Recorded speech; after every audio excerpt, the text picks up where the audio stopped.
देखो बच्चों, आज कक्षा 10 गणित। इसमें हम आज दो चर वाले रैखिक समीकरण के बारे में पढ़ेंगे।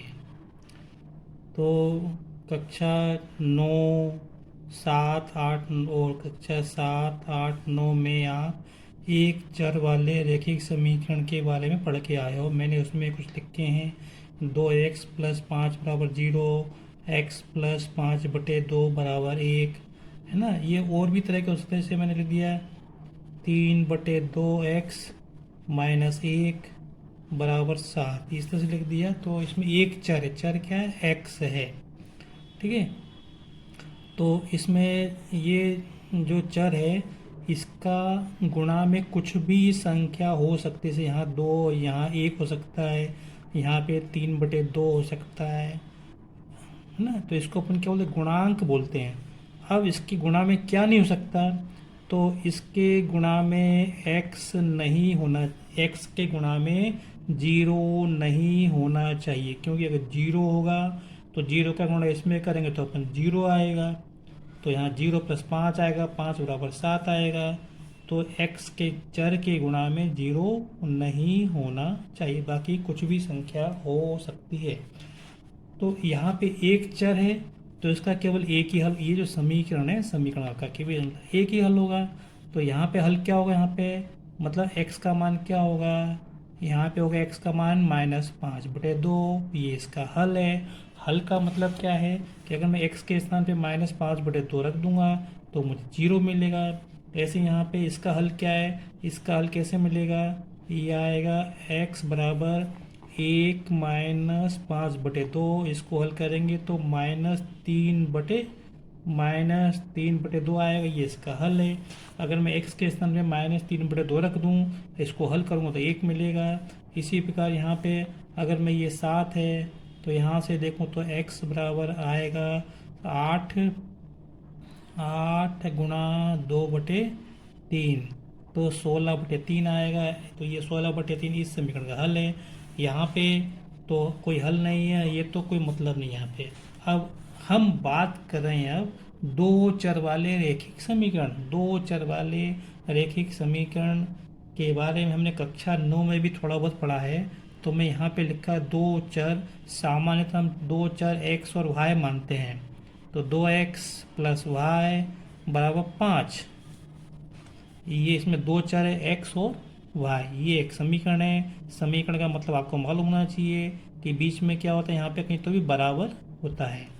अगर मैं इसको ऐसा भी लिख सकता हूँ 2x+y-5 बराबर 0, मैं ऐसा लिख सकता हूँ। तो ये दो चर वाले रैखिक समीकरण है। रैखिक समीकरण का मतलब ये है कि जो चर है उस पर घातांक कितनी है? 1 है। अभी बहुत सारे उदाहरण हो सकते हैं। 2x-0 गुणा y, ठीक है। y निकलना है यहाँ पे 6 कर लो, 6y-7 बराबर 0। ऐसा भी हो सकता है x+y बराबर 0, ऐसा भी हो सकता है यहाँ पे x-y बराबर 1, ऐसा भी हो सकता है। इसमें दो चर है, बीच में बराबर हैं, तो ये सब क्या है? दो चर वाले रैखिक समीकरण, दो चर वाले रैखिक समीकरण। देखो यहाँ पे, अब सोचो क्या मैं इसको 0 × x-5y बराबर 7 लिख सकता हूँ क्या? क्या मैं इसको 2x-0 गुणा y बराबर 2 लिख सकता हूँ क्या? मैं इसको बिल्कुल नहीं लिख सकता, क्योंकि जब यहाँ पे 0 है तो 0 का गुणा इसमें करेंगे x में तो 0 आएगा। तो यहाँ पे केवल 5y बचेगा। तो ये इसको हटाने पे केवल ये एक चर में रैखिक समीकरण बचेगा। इसी प्रकार अगर 0 के y के गुणा में 0 होगा तो ये 0 हो जाएगा। तो यहाँ पे 2x बराबर 2 बचेगा, जो कि एक चर में रैखिक समीकरण होगा। कहने का मतलब ये कि x और y के गुणा में 0 नहीं होना चाहिए, ठीक है। अब मैं आगे आपको बताऊंगा यहाँ पे। अब इसी को अपन सामान्य रूप में ऐसे लिखते हैं ax+by+c बराबर 0। ये रैखिक समीकरण का, दो चर वाले रैखिक समीकरण का सामान्य रूप है। यहाँ a b c से मतलब ये संख्या है, दो दो, जैसे यहाँ पे देखा है 5 7 6, 1/2 भी हो सकता है, दशमलव में भी हो सकता है, माइनस में भी हो सकता है, प्लस में भी हो सकता है। तो यहाँ पे ये दो चर वाला लिख देता हूँ यहाँ। तो ये दो चर वाला रैखिक समीकरण है। एक्स और वाई चर हैं, ए बी सी वास्तविक संख्या हैं, दशमलव में हो सकती हैं, बटे में हो सकती है, भिन्न में कैसे भी हो सकती हैं। फिर इसको अपन क्या कहते हैं, दो चर वाला रैखिक समीकरण का मानक। एक बात और मैंने आपको पहले ही कहा कि यहाँ पे एक्स के गुणा में जीरो नहीं होना चाहिए, यहाँ पे वाई के गुणा में जीरो नहीं हो सकता है। तो सी जीरो हो सकता है, ए और बी जीरो नहीं हो सकता। इसी बात को अपन ऐसे लिखते हैं कि ए स्क्वायर प्लस बी स्क्वायर, ए का वर्ग और बी का वर्ग जीरो के बराबर नहीं होना चाहिए। जब भी आपसे कोई पूछे परीक्षा में आए तो दो चर वाले रैखिक समीकरण का मानक रूप क्या होगा, x plus b y plus c बराबर जीरो, जहाँ ए बी सी वास्तविक संख्या है और ए स्क्वायर प्लस बी स्क्वायर बराबर नहीं जीरो। ये आपको लिखना चाहिए, तभी आपको नंबर मिलेंगे। हम आगे बढ़ते। अब देखो, ये दो चर में एक समीकरण है और दो चर में दूसरा समीकरण है। चर तो वही एक्स और वाई दोनों में। यहाँ एक्स का गुणांक 3 है, यहाँ 4 है, यहाँ वाई का गुणांक 2 है, यहाँ पे वाई का गुणांक -5 है, यहाँ पे सी का मान 1 है, यहाँ पे सी का मान 6 है। तो अब इसको अपन संकेत के रूप में कैसे लिख देंगे, जैसे हमने ये समीकरण लिखा था a x plus b y plus c बराबर 0। अब दूसरा समीकरण लिखने के लिए हमको ये संकेत दूसरे से D x plus E y plus F ऐसे हम लिख सकते हैं ना ऐसे।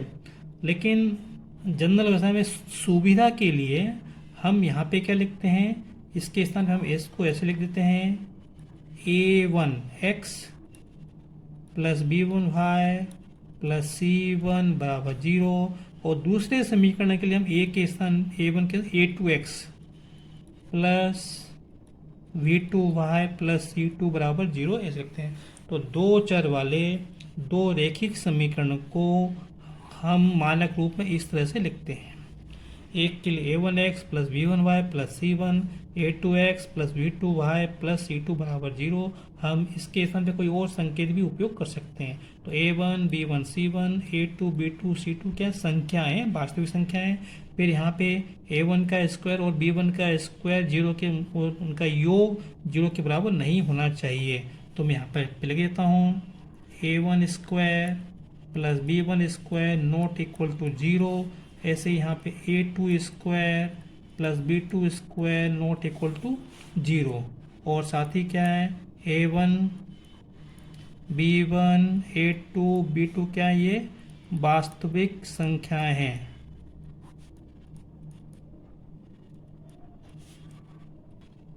अब देखो, जैसे ये समीकरण है ax plus b y plus c बराबर 0 के कितने हल होंगे, तो पिछले मैंने बताया था कि जो आपने 7वीं 8वीं 9वीं में पढ़ा था, वहाँ पे एक चर वाला समीकरण था, तो इसको तो x का एक ही मान होगा, अद्वितीय हल होगा, एक ही हल होगा। लेकिन यहाँ पे x plus b y plus c बराबर 0 दो चर वाला रैखिक समीकरण के अनेक हल होंगे। कितने हल होंगे, अनेक हल होंगे। अगर मैं इसका ग्राफ भी खींच सकता हूँ, तो ग्राफ हमको एक रेखा के रूप में मिलेगा। रेखा चाहे ऐसी मिले या फिर हमको ऐसी मिल सकती है कि ऐसी भी मिल सकती है। इस तरह से हमको ऐसी भी मिल सकती है ग्राफ ही। इस तरह से हमको ग्राफ कैसे मिल सकता है, अब ये अपन उदाहरण के माध्यम से समझेंगे। तो देखता हूँ, मैं आपको बताता हूँ। तो पहली बात, इसके अनेक हल क्यों होंगे, क्योंकि जब हम इसका ग्राफ खींच रहे हैं तो रेखा पे कितने बिंदु होते हैं, अनंत बिंदु होते हैं। तो हर एक बिंदु के लिए एक्स और वाई का मान होगा, इसके लिए एक्स वाई का मान अलग होगा, इसके लिए एक्स वाई का मान अलग होगा, इसके लिए एक्स वाई का मान अलग हुआ। तो इस पे प्रत्येक रेखा के लिए एक्स और वाई के मान अलग अलग होंगे। तो अनंत बिंदु होते तो अनेक हल होंगे। देखते हैं, इसको समझते हैं। तो ये जो समीकरण है, इसको अगर मैं ग्राफ खींचूँ इसका, तो मुझे इसके लिए सारणी बनानी पड़ेगी। तो सारणी में इधर बना देता हूँ, बनानी पड़ेगी, इधर ही बनानी पड़ेगी।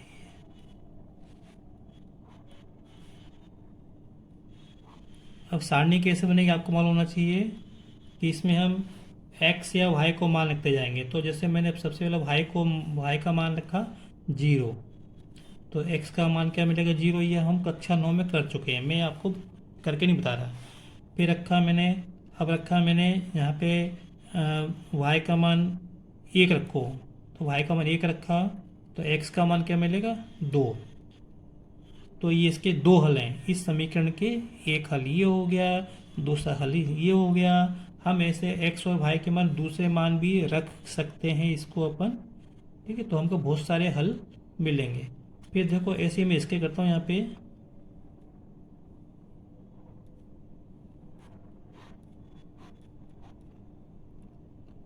ये एक्स लिखा है वाई लिखा। तो सबसे पहले मैं यहाँ पे क्या करता हूँ, एक्स का मान 0 रखता हूँ। तो 0 रखूँगा तो वाई का मान क्या मिलेगा 5 मिलेगा। अब कैसे मिलेगा ये अलग बात है। अब अगर वाई के स्थान पे मैं 8 रखूँ, सॉरी 2 रखूँ 2, तो ये 4 दूनी 8, इसको अपन इधर ले जाएंगे तो 20 - 8 तो 12 आएंगे। तो ये जाएगा 3x बराबर 12, तो x बराबर आएगा 4। तो इस समीकरण एक हल ये हो गया, एक हल ये हो गया। अपन और भी हल अपन निकाल सकते हैं। जैसे देखो यहाँ पे, जैसे हमने x के स्थान पे 2 रखा, चलो 2 तिया 6, तो 6 उधर जाएंगे तो 20 में से 6 जाएंगे तो 14, और 14 में 4 का भाग, 14 में 4 का भाग 2 दूनी 4, 2 सत्ते 14, तो क्या आएगा 7/2। ये इसके 3 हल हो गए। अपन और भी हल निकाल सकते हैं। इसको अगर अपन ग्राफ पे अंकित करें, इनको अगर वो जो मानों को ग्राफ पे अंकित करें, तो इससे ये x-2y बराबर 0 से हमको इस तरह की रेखा मिलेगी, और 3x + 4y बराबर 20 से ये हमको इस तरह की रेखा मिलेगी। जो बिंदु मैंने बताया था वो बिंदु, एक बिंदु ये रहा यहाँ पे, और एक बिंदु यहाँ पे रहा ये इस तरह से हमको बिंदु मिलेंगे यहाँ पे, ठीक है। तो आप देख रहे हो कि ये 2 रेखाएं समांतर नहीं है, ये इस बिंदु पे काट रही हैं, ठीक है। तो इस बिंदु के कुछ न कुछ मान होंगे। तो इस बिंदु का मान क्या 4 और 2, तो 4 और 2 जो है ये इस रेखा पे भी है और इस रेखा पे भी हो, कहना ये 4 और 2 जो है दोनों समीकरणों का हल होगा। तो इसका केवल इन दोनों समीकरणों को हल करें, वो केवल एक ही हल होगा। तो हम कहते हैं इन दोनों का अद्वितीय हल होगा। तो जब 2 रेखाएं काटती हैं तो हम कहते हैं उन 2 समीकरणों का अद्वितीय हल होता है। ऐसा हो सकता है कि रेखाएं काटे नहीं, समांतर हों। ऐसा हो सकता है रेखा एक के ऊपर एक हो। तो देखते हैं अपन, जैसे इसमें हमने देखो ये जो समीकरण तो वो तो ये रहा, तो इसके लिए तो हम ये सारणी ले लेते हैं, है ना। द्वारा बनाने से कोई मतलब नहीं है। तो यहाँ पर ये जो समीकरण है इसको हम देखते हैं कि इसके ग्राफ कैसा आएगा। तो ये y के स्थान पर रखो 0, तो ये हो जाएगा 0, तो x का मान है 4। अब x के स्थान पे 0 रखो तो y का मान मिलेगा -2, x के स्थान पर 0 रखो तो वहाँ पे -2 मिलेगा। अब और क्या हो सकता है, और अब अपन देखते हो यहाँ पे रखा है 2 दूनी 4, यहाँ पे x का मान 2 रखा है, x का मान 2 रखा, 2 दूनी 4, 4 से 4, तो y का मान कितना आएगा। हाँ, तो x के स्थान पे 2 रखा, तो 2 उधर जाएंगे तो क्या हो जाएगा ये 4 - 2, तो -2y बराबर 4 - 2, तो 2 आएंगे तो -1 आएगा, ठीक है। तो ये इस समीकरण का हल हो, किसका, इसका हल ये रहा। तो इससे बहुत सारे हल होंगे, तो 1 हल, 2 हल, 3 हल मैंने निकाल के बता दिए। अगर मैं इसका ग्राफ खींचूंगा तो ग्राफ कैसा मिलेगा ये मैंने अपने मन से बताया। ग्राफ खींचूंगा तो आप देखोगे ये अपने को समांतर रेखाएं मिलेंगी, ये इस तरह से अपने को समांतर रेखाएं मिलेंगी।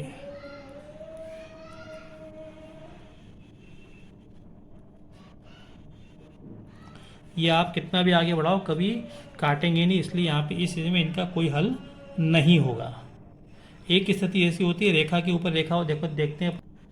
मैंने ये 2 समीकरण ले लिए हैं, अगर मैं इसका ग्राफ खींचूंगा तो इसका ग्राफ ऐसा आएगा, और इसका ग्राफ भी जो लाएगा लाइन वो इसी पे आएगी। तो दोनों रेखाएं एक के ऊपर एक पड़ेंगी, इसको अपने संपाती, इंग्लिश में कोइंसाइड कहते हैं। तो यहाँ पे जब 2 रेखाएं संपाती होते हैं अनेक बिंदुओं पर काटती हैं, अनंत बिंदुओं पर काटती हैं, तो ऐसी स्थिति में दोनों समीकरणों का जो अनेक हल होंगे। जो हल इसका होगा वही हल इसका होगा। अब यहाँ पे देखते हैं इसका, तो अगर मैं इसका ग्राफ खींचूंगा तो इसका ग्राफ कुछ इस तरह से आएगा। तो ये जो रेखा है ये 6x + 8y = 40, इसका भी ग्राफ इसी पे आएगा। तो इन दोनों स्थितियों में रेखाएं समपाती हैं, इसलिए अनेक हल होंगे। अब हम कैसे मालूम करेंगे कि ये दोनों समीकरण के जो इनके जो ग्राफ है वो रेखाएं काटेंगी, समपाती होंगी, या मतलब रेखाएं समांतर होंगी। तो एक तो ये कि हम समीकरण को हल करें और फिर हम ग्राफ खींचें। दूसरा एक तरीका है हमारे पास कि हम इनके जो गुणांक हैं हम गुणांक की तुलना करें। तो मैं देखता हूँ यहाँ पे, तो ये दो समीकरण है a1x + b1y + c1 = 0, a2x + b2y + c2 = 0। तो x का गुणांक क्या है a1, यहाँ पे इस x का गुणांक क्या है a2, तो इसका इसके साथ अनुपात निकालें।